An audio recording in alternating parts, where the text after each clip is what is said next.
ভাইয়া এই নেন আপনাদের ভাত। আর যদি কিছু লাগে আমাকে বলেন, আমি সাইডে আছি। আচ্ছা ভাই, ঠিক আছে, কোনো কিছু লাগলে আপনাকে ডাক দিব নে। ভাইয়া, তুমি না আমাকে বলছিলে মুরগির মাংস দিয়ে ভাত খাওয়াইবা? তুমি মুরগির মাংস দিয়ে ভাত অর্ডার না করে কেন ভাজি দিয়ে অর্ডার করছো? বোন, আজকে না রিক্সা চালাইয়া তেমন টাকা পয়সা ইনকাম করতে পারি নাই, তাই আজকে বাজি দিয়ে ভাত অর্ডার করছি। ভাইয়া, তুমি তো আমাকে বাসায় ভাজি দিয়ে ভাত খাইতে পারতা। আর এমনি তো বাসায় প্রত্যেকদিন ভাজি দিয়ে ভাত খাই।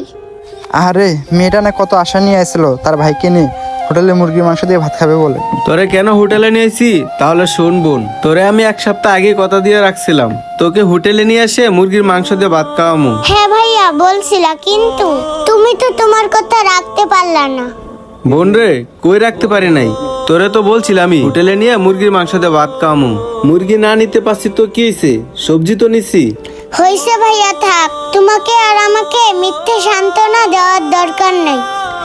যে বোন, তোকে আমি হোটেলে নিয়ে গিয়ে মুরগির মাংস দিয়ে ভাত খাওয়াবো। লক্ষ্মী বোন না আমার, তুই রাগ করিস না। দেখিস একদিন তোরা আমি হোটেলে আইনে আর টিকি মুরগির মাংস দিয়ে ভাত খাওয়ামু। থাক ভাইয়া, এভাবে মিথ্যে আশ্বাস দিয়ে আর লক্ষ্মী বোন ডাকতে হবে না। তুমি আমাকে মুরগির মাংস দিয়ে ভাত খাওয়াইলেও লক্ষ্মী বোন, আর শুধু ভাজি দিয়ে খাওয়াইলেও আমি তোমারই লক্ষ্মী বোন। মাশাল্লাহ, আমার বোনটা দেখি অনেক বড় হয়ে গেছে, ভাইয়ের কষ্টটা এখন বুঝতে পারে। ভাইয়া, এসব কথা এখন বাদ দিয়ে চলো আমরা এখন খাবারটা খেয়ে নিই।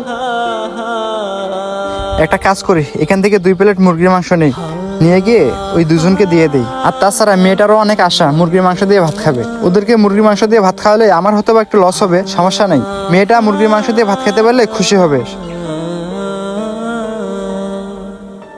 এই যে ছোট বোন, তোমার জন্য মুরগির তরকারি। মুরগির মাংস?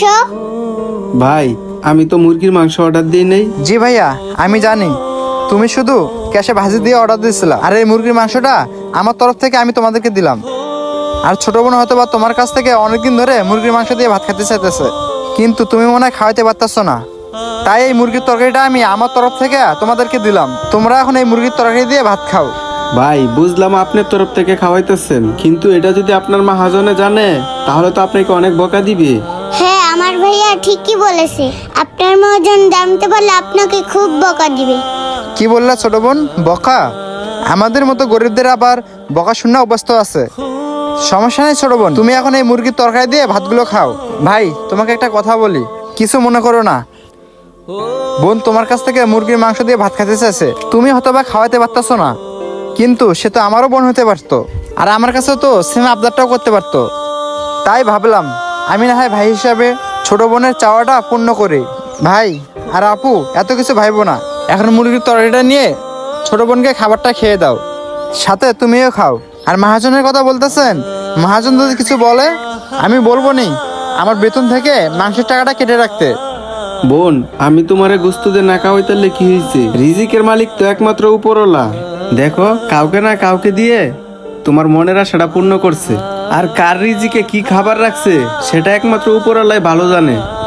বুঝলাম না জীবন, 2 দিন পর পর ফিরিতে খালি মানুষের ডাইকা ডাইকা না খাওয়া, আসলে ওর উদ্দেশ্যটা কি? আসলে সেটা তো আমার জানার দরকার।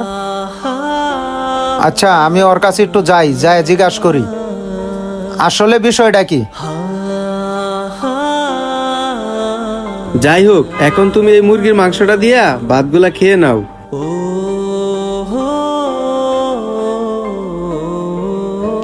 আজকে এই ভাইয়াটার জন্যই মুরগির মাংস দিয়ে ভাত খাইতে পারতাছি। আমিও তাহলে মুরগির মাংসটা নিয়ে ভাতগুলা খেয়ে নিই। জীবন, জি মহাজন সাহেব। আল্লাহ, মহাজন তো চলে এসে, ভাইয়াটাকে এখন বকা দিবে না তো? আচ্ছা জীবন, তুমি একটা কথা বলো তো, 2 দিন পর পর তুমি রাস্তা থেকে লোক ধরে এনে তুমি এখানে খাওয়াও, আবার দেখি এখানে বসায় বসায় অনেক লোকেরা খাওয়াও, আসলে তোমার উদ্দেশ্যটা কি বলো তো? আসলে মহাজন সাহেব, আমি যখন খাবার দিতে আসি তখন আমি তাদের সামনে দাঁড়িয়ে অনেক কিছু শুনতে পারি, তখন তাদের ওইসব কথা শুনে আমার অনেক কষ্ট লাগে। তাই মহাজন সাহেব, তাদেরকে আমি কখনো মুরগির মাংস দিয়ে ভাত দেই, কিংবা কখনো গরুর মাংস দিয়ে ভাত দেই। কিন্তু জীবন, তুমি যে কয় টাকা বেতন পাও সে অর্ধেক টাকা তো তোমার বেতন থেকে কাটা যায় তাদের জন্য। তুমি যে ওদেরকে খাওয়াচ্ছ, আমি কিন্তু মাস শেষে তোমার বেতন থেকে কেটে নিব। সমস্যা নেই মহাজন সাহেব, আপনি বেতন থেকেই কেটে রাখেন। কিন্তু মহাজন সাহেব, এটা সত্যি, আমি ওদেরকে এভাবে খাওয়ায় যে শান্তিটা পাই, সেই শান্তিটা আমি কোনো কাজের ভিতরেই খুঁজে পাই না। আর মহাজন সাহেব, আমরা বাঁচবই বা কতদিন? এত টাকা পয়সা, এত ধন সম্পদ দিয়ে কী হবে? আমরা তো সেগুলোর কোনোটাই কবরে নিয়ে যেতে পারবো না। আর আমি তাদেরকে একটু খাওয়াইলে দেখা যায় কি মহান আল্লাহ তাআলা খুশি হন, আর আমি একটু শান্তি খুঁজে পাই। আসলে জীবন, তুমি যেভাবে এই বিষয়টারে দেখতেছ, আমি আসলে সেভাবে কখনো ভেবে দেখি নাই। আজকে না সত্যি তোমার কথা শুনে আমার বিবেকের পর্দাটা খুলে গেল। আরেকটা কথা জীবন, এতদিন যে তুমি গরিব অসহায়দেরকে খাওয়াইতা, ওই টাকাটা কিন্তু সবসময় আমি তোমার কাছ থেকে কেটে নিছি। কিন্তু আজকের পর থেকে আমি কখনোই তোমার টাকাটা কেটে নিব না। আরেকটা কথা জীবন, আজকের পর থেকে যে গরিব অসহায়দেরকে খাওয়াইবা, সেটা আমার তরফ থেকেই খাওয়াইবা। সত্যি মহাজন সাহেব, আপনি আজকে আমাকে যে কথাটা বললেন, আপনার কথাটা শুনে আমার বুকটা ভরে গেল। আমি আল্লাহ তাআলার কাছে দোয়া করি, আল্লাহ তাআলা যেন আপনার মনটা আরো অনেক বড় করে দেয় এবং আপনার ব্যবসায় বরকত দান করেন। দেখো জীবন, এই ভাইটার আর এই বোনটার আরো কিছু লাগে কিনা, যদি লাগে তাহলে ওখান থেকে এনে দাও, আমি ক্যাশে বসি। ঠিক আছে জীবন?